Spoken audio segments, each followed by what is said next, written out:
all the careers, apprenticeships that are in the NHS. The NHS is one of the biggest employers in the world, as you know, so we've got lots on offer. My name's Liz Sahu, and I work for an organisation called Health Education England, and I've got my colleague with me, Karen, who leads apprenticeships at Sandwell and West Birmingham NHS Trust, and she will be talking about some of those offers later on. So any questions, again, just shout out as well. This is, it says as name, look. This is all our tags at the bottom, so if you want to find out any further information, it's all down here. Twitter, Instagram, Facebook, websites as well. So what sort of career are you looking for in the NHS? You might think it's all sort of doctors and nurses, but there's a lot more professions out there. Like I said, we're one of the biggest employers, so we have apprenticeships in all different areas. Possibly not fisheries and abattoir worker, but they're probably the only two that we don't use at the moment. So you can see some of them listed here. We've got allied health professions, that's what we call OTs, occupational therapists, physiotherapists, art therapists sit under AHPs. We've got ambulance, paramedics, ambulance workers in there, doctors, health informatics. These are some of the careers that are available. The doctor apprenticeship is about to be signed off very soon. We're just waiting for the government to agree funding of that, so that's going to be coming very soon as well. So you can see even mental health careers on there under psychological professions. So if you enjoy practical skills, which apprenticeships would be the right ones for you? And you can see these are some of the careers that are available, and some of them will have apprenticeships attached to them. We're doing a big push at the moment on estates and facilities, because the majority of the employees in those roles in the NHS are probably at least past the age of 40, if not a lot older, and we need to get a lot more young people into estates and facilities. So there's lots of work going on around engineering, maintenance, contract work, chef, domestics. So you'll see more and more of those apprenticeships being advertised. So do look out for those if you're interested. We've got as well clinical engineers, gardeners, emergency care assistants as well on there.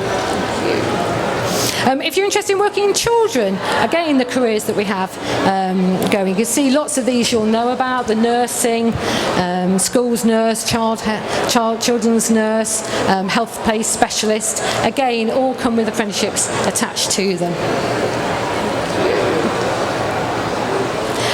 And then again, for people who just want to use their skills to help people in the NHS, we've got lots of pharmacists, physiotherapists, lots of roles. So unlike EY, that just has sort of a few professions that they're looking to recruit apprenticeships for, we're doing a whole vast array. So if you've got young people who are interested in things like IT, finance, we have all those back office, HR, leadership and management, business, it's all there. There's a profession here in the NHS for yourselves. We're really struggling at the moment to recruit to those entry-level roles in the NHS. So I'd really recommend any young people that are interested, or people of any age that are interested in joining, to look at joining in those entry-level roles. There's a fantastic career ahead of you. We put a lot of work in place in developing those apprenticeship pathways so you can get to do a degree apprentice at the end.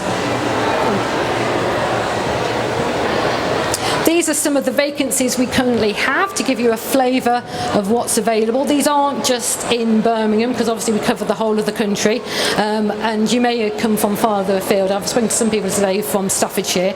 So these are some of the apprenticeships, some of the roles that we currently have available to give you a flavour.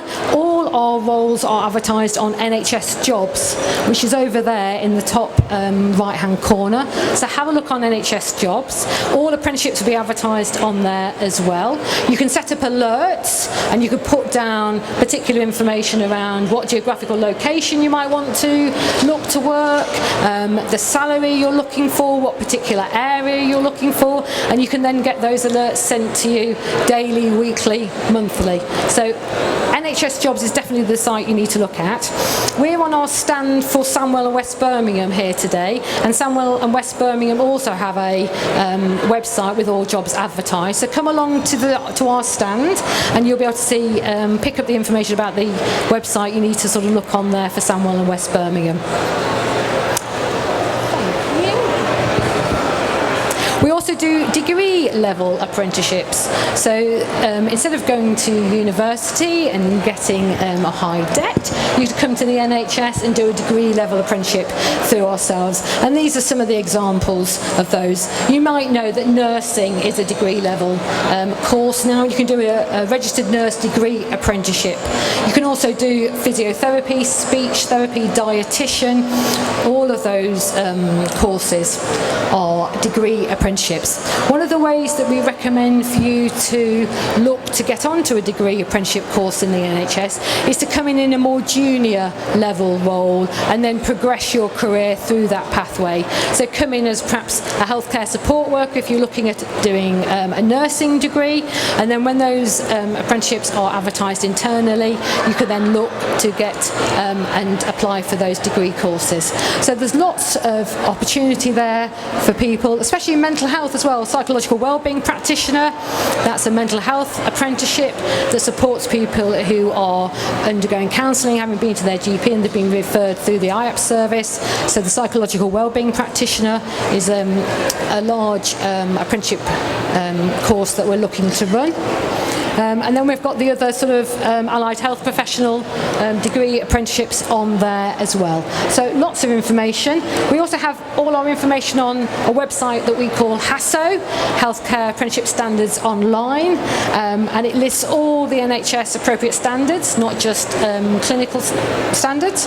And again, you can set up an alert on there so you get a weekly update and it will tell you about what's happening in sort of healthcare apprenticeships. So have a look on there as well. We've got a website at Health Careers, so if you're unsure which health career to utilise, we have a website and you can take a test. It'll ask you a series of questions and then it will give you some examples of possible careers you might be looking to do. So again, have a look on there as well. And we've got Instagram and Facebook and all those sites. To find out more, these are all listed on here, some of the information we've got here, and we mentioned about West Birmingham and Sandwell Trust's website as well to go for sort of local, if you're local to Sandwell and West Birmingham. But every trust will have information again on their website pages as well. Right, I'm going to hand over to Karen, who leads on apprenticeships for Sandwell and West Birmingham, and Karen's going to talk you through what they actually do in their trust with their apprenticeship provision. Thank you. Afternoon. So as Liz said, my name's Karen Whitehouse and I'm the apprenticeship coordinator at one of the local NHS trusts, Sandwell and West Birmingham. So we cover the Sandwell area and West Birmingham. We've got 3 hospitals. So we've got City Hospital, Dudley Road, Birmingham. We've got Sandwell Hospital, which is West Bromwich, and we've also got Rowley Regis Hospital, which is in Rowley Regis. It's a bit like what it says on the tin, really, isn't it? But we're not just a hospital trust. We're what's known as an integrated care trust, which means we also have a lot of community and primary care services under our SWB banner. We call Sandwell and West Birmingham SWB, just get that acronym in there. Okay. So for us as a organisation, we have about 7,500 staff, okay, and a lot of our staff in the next year or two will be moving to a brand new hospital site called Midland Metropolitan University Hospital. So this is going to be a very high-tech, very modern 21st century inpatient facility that's, you know, working in conjunction with the local universities, the local council, job centres and all those networking areas. So as a trust, we also have our own apprenticeship provision. So within our trust we have what we call a little mini college. Okay, so we run our own apprenticeship programmes at level 2 and level 3, which again we call sort of our entry programmes. And Liz mentioned there, if you want to be a nurse, you know, you could, you know, sort of do the apprenticeship route and start with us, say, as a healthcare support worker on an apprenticeship programme at level 2. Okay, so we run apprenticeships at level 2 and level 3 within our trust. Okay, anything higher than a level 3, we work with the local colleges, universities and even national universities so that you can continue to progress your career. So your learning doesn't stop when you're doing an entry level apprenticeship, you can carry on. As an employer of NHS, so all of our apprentices are employers. They're not just apprenticeship programs, they are long-term career prospects. They're in actual jobs from the day that you start with us. You then get a very supportive sort of network and learning program that we call sort of a tripartite relationship.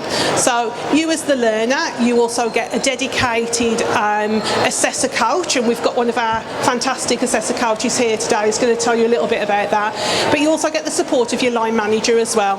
So working together, we make sure that you get everything that you need to get you to the end of the apprenticeship program, to undertake your endpoint assessment, so that you can then sort of move on and take that qualification or that standard wherever you need to.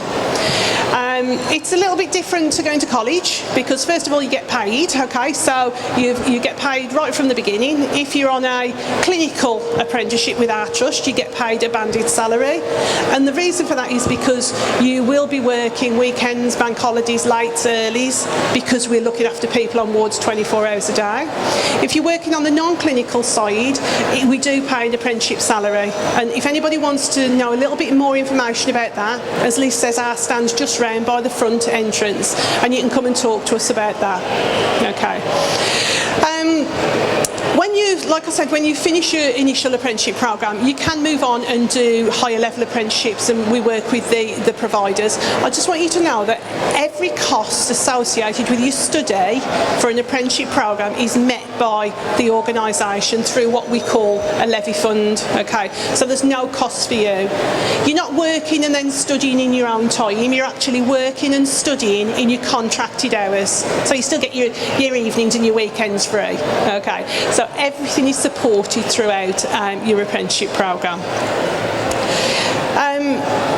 Liz also mentioned about the different types of apprenticeships, because people think the NHS and they think doctors and nurses, like I did when I was leaving school. Never went into the NHS till I was in my mid-30s. I had a career outside the NHS. But goodness, was my eyes opened when I came into the NHS.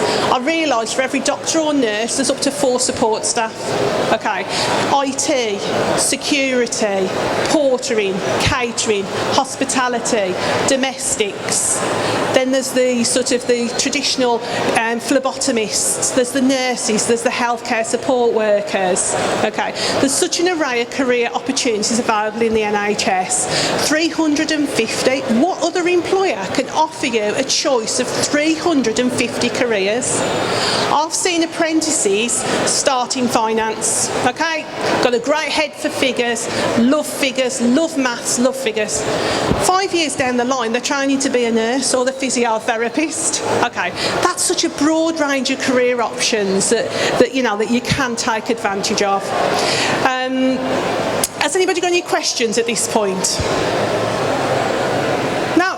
I think I'm going to ask our Steph, our lovely Steph, to come and talk to you about Steph's experience. So Steph will introduce herself and she'll tell you about her journey.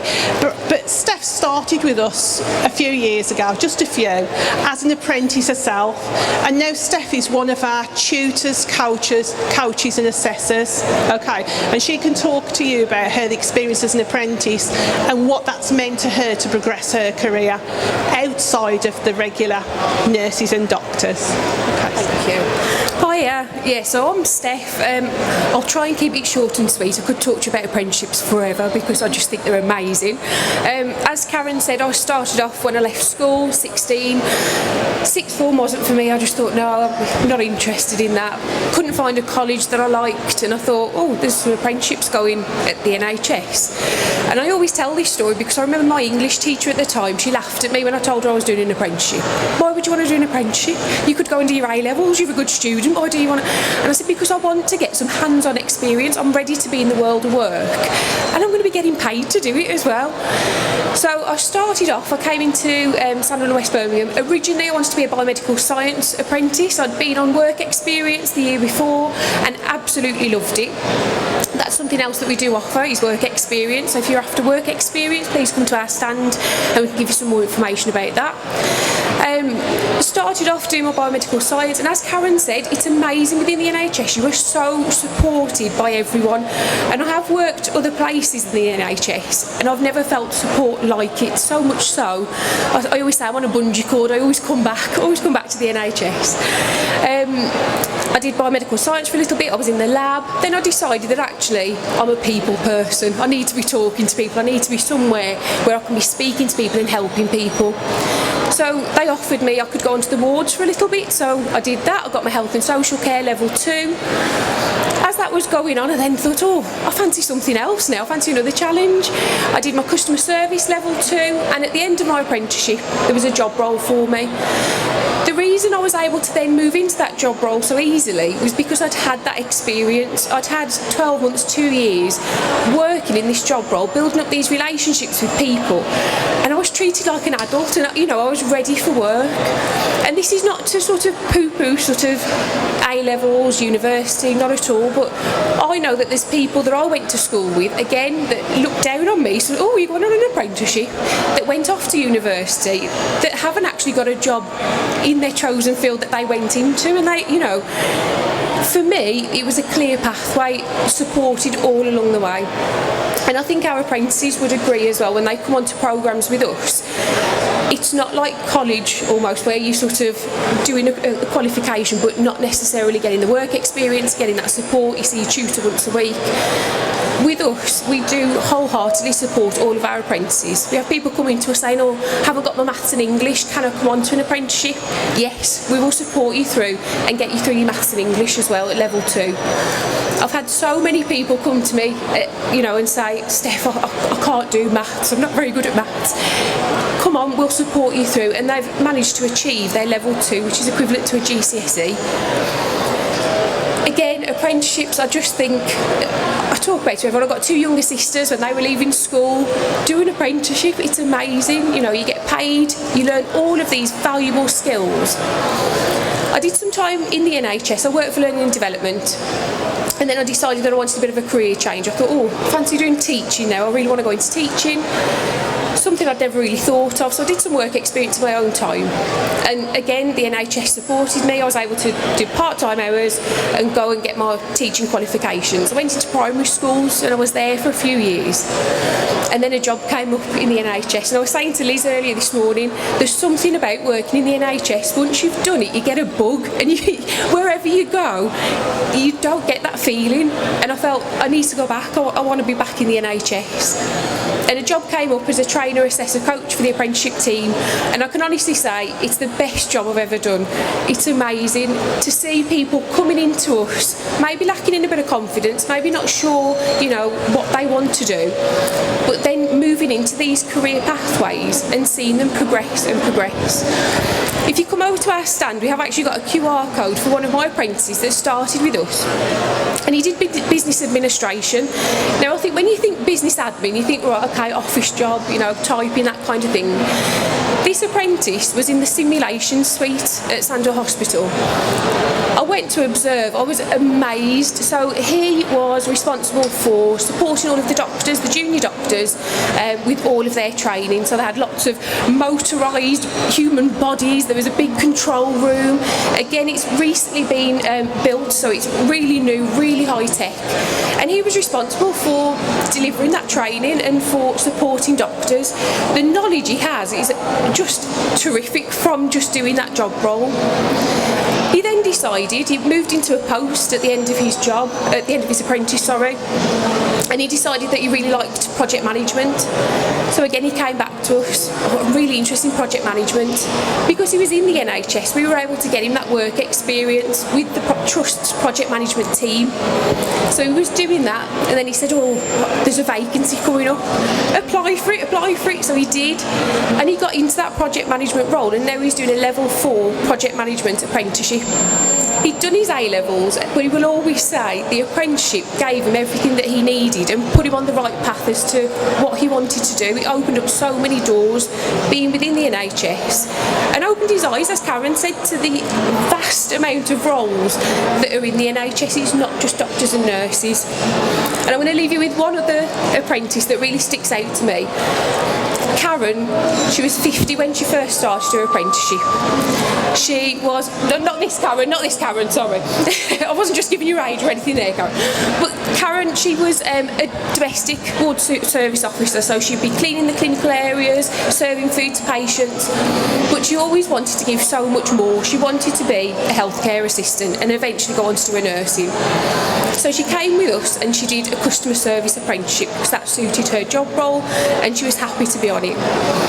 We got her through a customer service apprenticeship, and also she did a maths and her English with us at level 1 and level 2. And she was absolutely, the transformation in that person, I can't even tell you. She came into us not believing that she'd ever be able to be a healthcare assistant, that it was just a dream and, you know, she'd never be able to get there. And Karen, when she finished her apprenticeship, we supported her in applying for HCA jobs, healthcare assistant jobs, and she secured a job. So my mouth's going dry now, I talk a lot. She secured a job as a healthcare assistant on her ward. She's recently contacted me again to ask if she can now come and do her level 3 health and social care apprenticeship with us. And eventually I have encouraged her to go on to the nurse associate and to become a staff nurse. You are never too old to come and do an apprenticeship. I think there's such a stigma with it. Never ever too old, and it is really the best way. You earn, you learn, you build those relationships, and I can't think of anywhere better than the NHS to do that. Thank you.